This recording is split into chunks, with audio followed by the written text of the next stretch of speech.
Okay, magandang araw sa inyong lahat. So this is Prof. Casey again. Second day ng preparation ng moot court ko sa course ko na investigation. Share ko lang naman, di ba? Grabing preparation sa umaga, malilate lang din pala.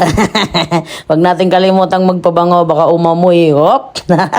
Biruin mo yun, nag-effort ka pang magmadali lahat-lahat, maiipit ka lang din pala sa ganitong traffic. Pero nung nakaraos na sa traffic, syempre tuloy ang bangay sa discussion. Ayan na naman yung mga batikan natin mga investigador. Syempre tuloy lang kami sa discussion na putol kahapon. Yung discussion namin dito is interview, tsaka interrogation techniques, yung mga makabago. Although for criminology students and criminology instructors or professors, isa lang masasabi ko, maraming hindi lumalabas dito sa board. Kasi nga, ito yung techniques na talagang makabago at mas effective na application. Yung sa board exam natin, mga makaluma yun. Pero hindi nyo ito matututunan hanggat hindi kayo pumupunta dito at nag-enroll. Siya nga pala, ito yung mga classmate ko. Puro psychologist kadalasan dito. Konti lang kaming mga cream. Talagang solid ang team na to. Nakakamiss kaya ang mga to sa kukulitan. Makulit lang sila nung hapon ng second day tsaka last day. Pero alam nyo bang nung first day, halos matuyo yung buong lalamunan ko sa kanila. Wala kang makausap, sobrang seryoso. Ay, inang. Kasi story time, no? Napunta kasi or napadpad kasi ko dito kasi hindi ko talaga natapos yung task na pinapagawa sa amin nung suppose na pupunta ako dito na date or schedule. Kaya ngayon, napasama ako sa grupo ng mga psychologists. Biruin mo yung feeling na parang every now and then may nagmamasid sa'yo at parang feeling mo maya-maya idadiagnose ka na. Yay!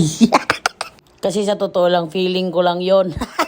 Pala kaibigan ng mga to, makukulit sila ng sobra, tsaka mababait syempre. Tapos secret lang natin to, maraming maganda, basta batch ng psychologist ang sabayan nyo. Alam na mga R-Cream ha. After nito, humingi ng mga feedback ang aming mga training instructors or mga mentors regarding sa experience namin with the training, and here's one of my classmates has to say. Sobrang effective niya.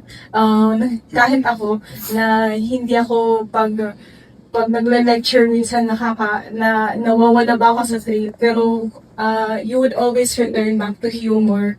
And that's our second day. I hope tomorrow wala nang ganito kabigat na traffic sa daan. See you bukas for the graduation if makakapasa sa moot court.